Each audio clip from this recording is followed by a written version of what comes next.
2023 में भी आपके सामने ऐसे बहुत सारे एग्जाम्पल्स आ जाएंगे टीचर, जहाँ पर आप ये देखेंगे कि बड़े बड़े यूट्यूब चैनल, जैसे यहाँ पर एग्जाम्पल है मेरे सामने स्टडी IQ 15.5 मिलियन चैनल पर भी आज भी अंकित सर जैसे, या फिर मैं कहूँ अपने गौरव गर्ग सर जैसे बड़े टीचर सिर्फ और सिर्फ पावर पॉइंट की मदद से अपने स्टूडेंट्स को पढ़ाते हैं।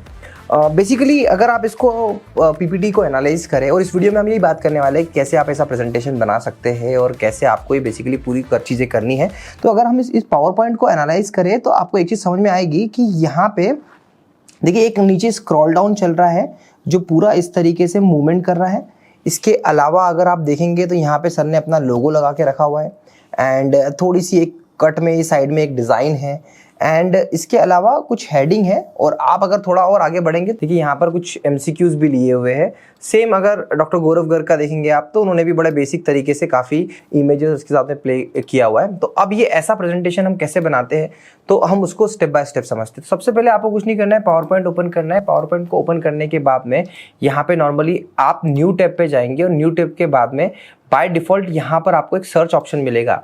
पावर पॉइंट खुद आपको बहुत सारे टेम्पलेट्स प्रोवाइड करता है। अगर आपके पास में पावर पॉइंट अपडेटेड नहीं है तो मैंने 2016 का पावर पॉइंट यूज़ किया हुआ है। अगर अपडेटेड नहीं है तो इसको अपडेट कर लीजिएगा। 2016 में आपको बहुत सारे ऐसे ऑप्शन हैं इन टेम्पलेट्स में। अगर आप सबसे पहले एजुकेशन सेक्शन पे क्लिक करेंगे तो यहाँ पे आपको बहुत सारे टेम्पलेट्स मिल जाएंगे, एंड एक्चुअल में जो स्टडी IQ के टीचर्स यूज़ करते हैं वो टेम्पलेट ये है। एंड इस टेम्पलेट को आप एक बार क्रिएट करके यहाँ पे देखेंगे तो ये देखिए यहाँ पर आपको इस तरीके की यहाँ पे एक ये बार दिख रहा है, एंड ये सब चीज़ें हैं। तो आप इसका कुछ बैकग्राउंड, जैसे इस बार का आपको सबसे पहले जो बार आप जो देख रहे हो इसका कलर आपको चेंज करना पड़ेगा। अच्छा, एग्जिस्टिंग स्लाइड में हमें कोई भी चेंजेस करना है ये डिज़ाइन में, तो सबसे पहले आपको जाना पड़ेगा व्यू टैब के अंदर, एंड व्यू टैब में आपको यहाँ पे स्लाइड मास्टर का ऑप्शन मिलेगा। अब जैसे ही स्लाइड मास्टर का ऑप्शन मिलेगा, इसको आप स्क्रॉल अप करेंगे तो ये जो फर्स्ट स्लाइड है it is a master slide. इसके अकॉर्डिंग आप नीचे की स्लाइड ऑटोमेटिकली चेंज होती जाएगी।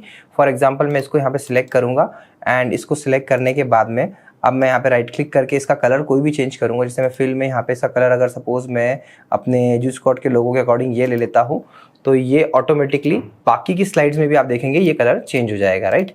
एंड इसके अकॉर्डिंग फिर आपको यहाँ पे अगर ये जो हेडिंग है इस हेडिंग का भी कलर चेंज करना है तो आप यहाँ पे इसको सिलेक्ट ऑल करके और इसका कलर आप थोड़ा सा और डार्क ले सकते हैं। तो मैंने ये डार्क कलर इसका ले लिया है, एंड इसको अब इसके बाद में जैसे ये जो हमारे जो लेवल जो अलग अलग लेवल के फॉन्ट्स हैं, मैं इन सबको भी थोड़ा डार्क और इसमें ले लेता हूँ। जो सब हेडिंग वाला फॉन्ट होगा इसको मैं यहाँ पे ब्लैक कर लेता हूँ, तो बाकी जितने भी होंगे ब्लैक हो जाएंगे।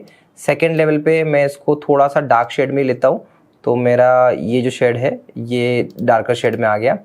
एंड इसी की तरह से जो सब हेडिंग वाला होगा और मैं इसको भी ऐसे डार्क शेड में अलग अलग शेड में ले लेता हूँ,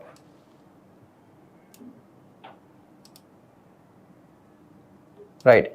अब आप देखेंगे ये जो साइड वाली लाइन है अगर आप रखना चाहो तो ठीक है, नहीं तो इसको आप डायरेक्टली डिलीट करेंगे, और जैसे ही आप यहाँ से डिलीट करेंगे बाकी सारी जगह से भी ये स्लाइड ऑटोमेटिकली डिलीट हो जाएगी। तो अब देखिए यहाँ पर आपको अलग अलग, अब ये जो स्लाइड है थोड़ी सी चेंजेस दिख रही है क्योंकि इसका बैकग्राउंड ही उस कलर में है। तो आपको अगर इसका बैकग्राउंड चेंज करना है, इस स्लाइड को यूज़ करना है, you can use for a thumbnail और you can use for a front page. इसके लिए आपको राइट क्लिक करके यहाँ पे फॉर्मेट बैकग्राउंड में जाके इसका कलर चेंज करना होगा। जैसे यहाँ से मैं अगेन मेरा जो थीम का कलर है मैं उस थीम के कलर को ले लेता हूँ जो कि ये है हमारा, और ये थीम कलर इस पे बेस्ड हो गया। सेम इस वाली स्लाइड का भी अगर हमको कभी कुछ कलर चेंज करना है तो मैं यहाँ से इसको कलर राइट क्लिक करके इसके कलर को हम लोग ये कर लेते हैं। तो ये देखिए पूरी की पूरी थीम हमारी बेसिकली चेंज हो गई। अब देखिए थीम आपको किसके अकॉर्डिंग रखना है, तो क्योंकि एजू स्क्वाड का लोगो अगर आप देखेंगे सामने स्क्रीन पे आपको दिख भी रहा होगा, तो उसमें येलो कलर और थोड़ा सा जो ब्लू शेड वाला कलर है तो वो कन्वे करता है, यहाँ पर ऐड होता है। मेरे लोगो में ब्लू शेड है जो मेरे लोगो में प्रेजेंट है, तो मैंने सेम स्लाइड को भी उसी तरीके से रखा। वैसे अगर आपका लोगो में लाल कलर है, नीला कलर है, पीला कलर है, कोई भी पिंक कलर है, तो स्लाइड को उस तरीके से रखिएगा, काफ़ी अच्छी लगती है। प्रेजेंटेशन कैसे बनाना है ये तो मैं आपको बता रहा हूँ, बट अगर आपको ये जानना है कि अच्छी क्वालिटी का पैनल कौन सा है, कौन सा पैनल आपको अपने स्टूडियो में लगाना चाहिए, या फिर जिस तरीके से मेरे वीडियोस बनते हैं अलग अलग तरीके से, जहाँ पर मैं खुद बैठा होता हूँ, साइड में पीछे बैकग्राउंड में PPT चल रही होती है, या फिर डिजिटल बोर्ड में अलग अलग तरीके से पढ़ाना होता है, तो मैं आपको बताऊँ edu squad is a one stop solution, जहाँ पर हम भारत में अलग अलग लोकेशन पे जाके अपना स्टूडियो सेटअप करते हैं। तो अगर आपको भी अपना स्टूडियो सेटअप कराना है तो इस नंबर पर कॉल जरूर करिएगा, हमारी टीम डायरेक्टली आपको रीच करेगी और आपकी अपनी लोकेशन पे आके आपके अपने बजट में स्टूडियो सेटअप कराएगी। अब देखिए स्टूडियो मास्टर का हमारा बेसिकली काम हो गया है। अब हमें इसे कर लेना है क्लोज, एंड क्लोज करने के बाद में अब यहाँ पर आप देखेंगे तो आपको ये पूरी की पूरी स्लाइड आप ऐसी अपने डिज़ाइन में रेडी दिखाई देगी। अब इसके बाद में क्वेश्चन आता है कि स्लाइड तो डिज़ाइन हम कर ही रहे हैं, बट कंटेंट को और कैसे रेक्टिफाई किया जाए, कंटेंट को और कैसे बेहतर बनाया जाए। स्टडी IQ, अड्डा 24/7, एग्जाम गुरुजी, ये बड़े नाम हैं जो कंटेंट पे काफ़ी फोकस्ड होते हैं। तो अच्छा कंटेंट लिखने का एक बहुत अच्छा तरीका है। देखिए टू बी वेरी फ्रैंक, जब मैंने इनके इकोसिस्टम को देखा तो एक बात तो रियलिटी ये है कि आप देखेंगे कि सारे के सारे लोगों के पास कंटेंट राइटर बैठे हुए हैं और बड़ा डिफिकल्ट है अच्छा कंटेंट गैदर करना। जैसे मैं आज 26 अक्टूबर को ये वीडियो बना रहा हूँ और 26 अक्टूबर के लिए मैंने वेबसाइट से उठाया। अब यहाँ पे मैं कंटेंट देखूंगा तो आज काफ़ी सारी चीज़ें है अबाउट डेंगू एंड ऑल, इसको लेके कुछ है। अब ये पूरा का पूरा कंटेंट आपको वेबसाइट पे दिया हुआ है, इसी पे उन्होंने वीडियोस बनाए हुए हैं, आप भी अपना वीडियोस बना सकते हो। तो आपको क्या करना है, सिंपली आप एक काम करिएगा, इस पूरे कंटेंट को कॉपी कर लीजिएगा। ऐसे आपने कॉपी कर लिया कंटेंट को, ऐसे आप किसी भी ऑथेंटिक सोर्स से डाटा कॉपी करिए। डाटा कॉपी करने के बाद में आप सीधे सीधे जाइए चैट GPT के अंदर और Ctrl+V अपना जो कंटेंट है वो पेस्ट कर दीजिए और ऊपर टॉप पे लिख दीजिए। क्या लिखना है आपको टॉप पे, बहुत सिंपल सी भाषा में, बिल्कुल बेसिक इंग्लिश में ही लिखना है। Please give 5 MCQ question in Hindi and English, दोनों भाषा में चाहिए आपको। अब चैट GPT को आपने इंस्ट्रक्ट किया, आप चैट GPT एग्जैक्टली कितने अच्छे से एक्यूरेटली वर्क करता है आप ये देखिएगा। जैसे ही आप ये लिखेंगे आपको दोनों भाषाओं के अंदर ऑटोमेटिकली जनरेट होते हुए कंटेंट दिखेंगे। देखिए पहला क्वेश्चन आपको दिख गया, क्वेश्चन 2 आपको दिखा, हिंदी में भी है और इंग्लिश में भी है, दोनों भाषा में आपको दिख रहा है। देखिए, और ये ऑटोमेटिकली थोड़ा सा प्रूफ रीड आपको करना पड़ेगा, आप प्रॉपरली यहाँ से MCQs भी उठा सकते हैं। तो ऐसे आपके यूनिक MCQs बन के आ गए हैं अबाउट दिस आर्टिकल जो आपने उठाया है। तो क्या आप दृष्टि IAS के आर्टिकल से पढ़ा सकते हैं? बिल्कुल पढ़ा सकते हैं, कोई ऐसा बहुत बड़ा कुछ है नहीं, बहुत बड़ा प्रॉब्लमेटिक नहीं। इनिशियल डेज में आप इसको यूज कर सकते हो, रेस्ट आपके पास टीम बनेगी तो आप खुद के भी चीजें लिखना स्टार्ट करेंगे। तो कॉन्टेंट कैसे बनना है हमने ये समझा।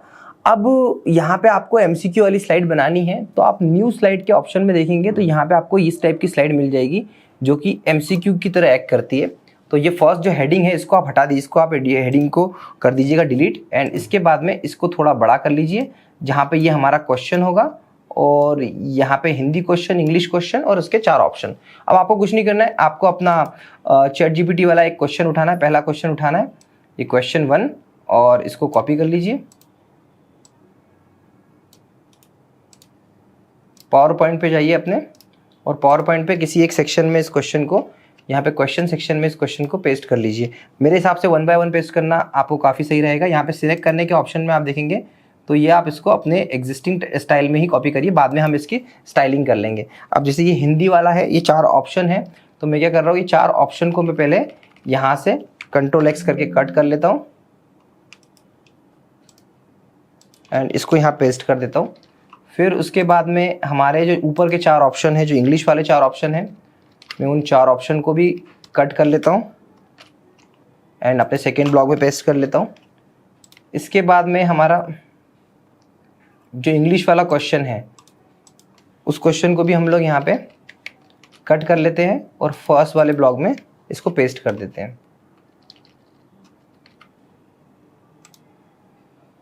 अब इसके बाद में देखिए ये ऊपर नीचे हो रहा है तो इसकी पोजीशनिंग हम लोग कर लेते हैं, इसकी पोजीशनिंग हम मिडिल कर लेते हैं। एंड अगर आप देखेंगे इंग्लिश के फॉन्ट को, तो आप इंग्लिश के फॉन्ट कौन से सिलेक्ट करना चाहते हैं, ये एक ही स्लाइड में आपको अच्छे से मेहनत करनी है जिसका आपको पूरा प्रॉपरली फल भी मिलेगा। तो अब जैसे मैं इसका मैं फॉन्ट सिलेक्ट कर लेता हूँ।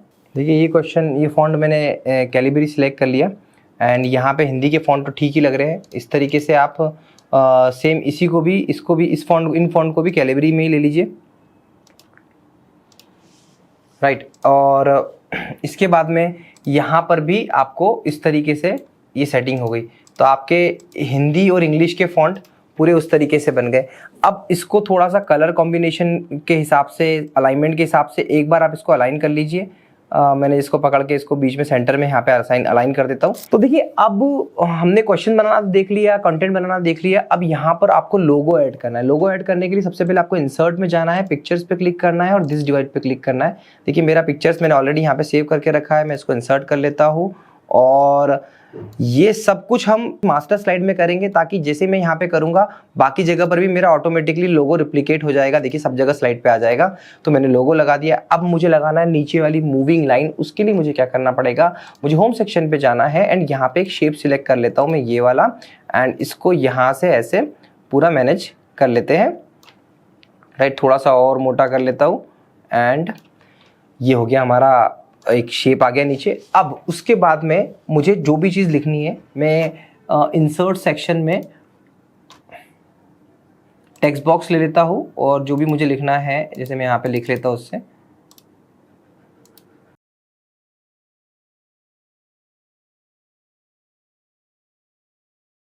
ऑलराइट, मैंने पहला टेक्स्ट लिख लिया है। अब इस टेक्स्ट को मैं थोड़ा सा और बड़ा करना चाहूँ तो बड़ा कर सकता हूँ। जैसे मैं इसको यहाँ पर अभी आप देखेंगे कि मैं इसको इसकी साइज़ 20 कर देता हूँ, इसको थोड़ा सा बोल्ड कर देता हूँ और ये मैं यहाँ पर मेरे ऐसे आ जाएगा, राइट।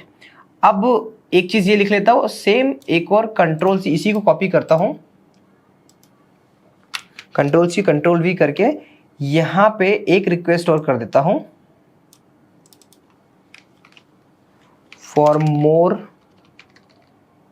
मोर वीडियो लाइक शेयर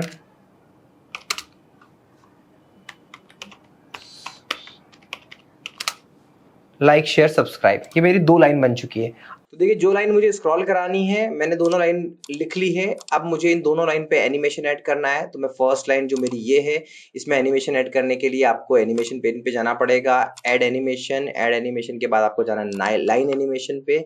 अब लाइन एनिमेशन देखिए टॉप टू बॉटम का चल रहा है, तो यहाँ पे उसका इफेक्ट हमको करना है फ्रॉम लेफ्ट टू राइट। तो ये ऐसा हो गया। अब मेरा टेक्स्ट इस तरीके से चल के आएगा। तो मैं क्या करूंगा, यहाँ से अपने इस विंडो को छोटा कर लेता हूँ, थोड़ा और छोटा कर लेता हूँ और उसके बाद में इस टेक्स्ट को सिलेक्ट करके इस बॉक्स के जस्ट नीचे बॉक्स के यहाँ पर लगा देता हूँ। और उसके बाद आप देखेंगे जैसे ही आप एनिमेशन पेन यहाँ पे क्लिक कर ओपन करेंगे तो ये आपको बॉल्स पे, जैसे आप रेड पॉइंट पे क्लिक करेंगे तो ये बॉल बन के आ गई। अब आपको कुछ नहीं करना है, इसको पकड़ना है और इसको पकड़कर जस्ट इसके बाद में यहाँ पर सामने की तरफ रख देना है। थोड़ा सा मैं आपको जूम आउट करके दिखा देता हूँ। तो ये देखिए कुछ इस तरीके से आपका ये एनिमेशन यहाँ पर एक्सटेंड हो गया।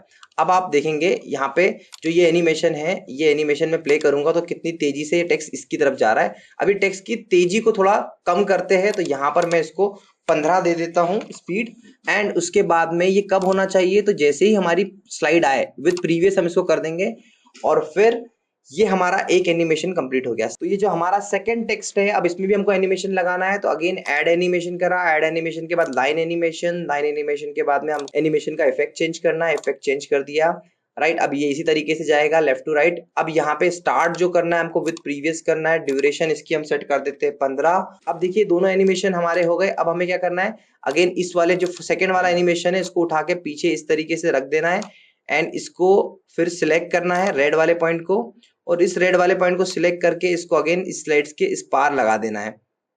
और जैसे ही आपने लगा दिया अब आप देखेंगे ये जो टाइमलाइन है दोनों की सेम आ रही है। इस टाइमलाइन को मैं थोड़ा सा पीछे करता हूँ, क्यों, क्योंकि जो मेरा सेकंड एनिमेशन है वो स्टार्ट होगा जब मेरा first animation about to end होगा। मतलब अब मैंने इसकी ड्यूरेशन भी सेट कर दी है, तो डिले इसमें डाल दिया है मैंने, जो ये डिले स्लाइड करके भी आप डाल सकते हैं। अब इसको हम प्ले करेंगे तो देखिए पहला एनिमेशन स्टार्ट होगा, ये आना स्टार्ट हुआ और उसके जस्ट बाद में जब ये थोड़ा सा अबाउट टू एंड होगा दूसरा एनिमेशन इंटर कर जाएगा जो कि अभी ऊपर से इंटर कर रहा है, राइट। ये हमारा दूसरा एनिमेशन आना भी स्टार्ट हो गया। अब आपको क्या करना है, दोनों एनिमेशन एक के बाद आए और उसके बाद इस बॉक्स के अंदर आए, उसके लिए आपको मैन्युअली उठा के ड्रैग एंड ड्रॉप नहीं करना है, आपको कंट्रोल पर क्लिक करना है, इसको सिलेक्ट कर लीजिए, इसको सिलेक्ट कर लीजिए और सेकेंड वाली लाइन को भी सिलेक्ट कर लीजिए।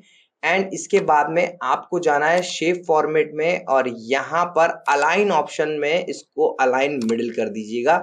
और इसके बाद आप देखिए ये ऊपर चला गया, इसको फिर से थोड़ा सा इसको इस तरीके से सेट कर लीजिए, ऑटोमेटिकली एनिमेशन सेट हो गया। अब आप इसको फुल स्क्रीन पे प्ले करिए।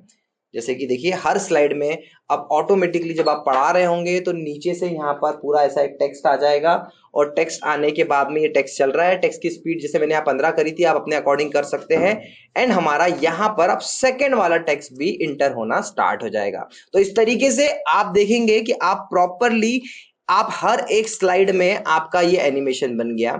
जैसे स्टडी IQ में चलता है, आप बहुत इजीली कर सकते हो। तो आशा करता हूँ आपको ये वीडियो पसंद आया होगा। अब आपके पास कंटेंट है, आपके पास स्लाइड है, आप खुद एक अच्छे प्रेजेंटर है, खुद अच्छे एक टीचर है, शुरू हो जाइए और जल्द ही यहाँ से शुरू करते करते अपना डिजिटल बोर्ड स्टूडियो सेटअप कराइए। और स्टूडियो सेटअप के लिए आप हमसे कांटेक्ट कर सकते हैं। बीच बीच में आपको कई बार नंबर भी फ्लैश हो रहा होगा, उस नंबर पे कॉल करिए, हमारी टीम आपके लिए बेस्ट से बेस्ट स्टूडियो लेकर आएगी। आशा करते हैं वीडियो पसंद आया होगा। Thank you so much for watching.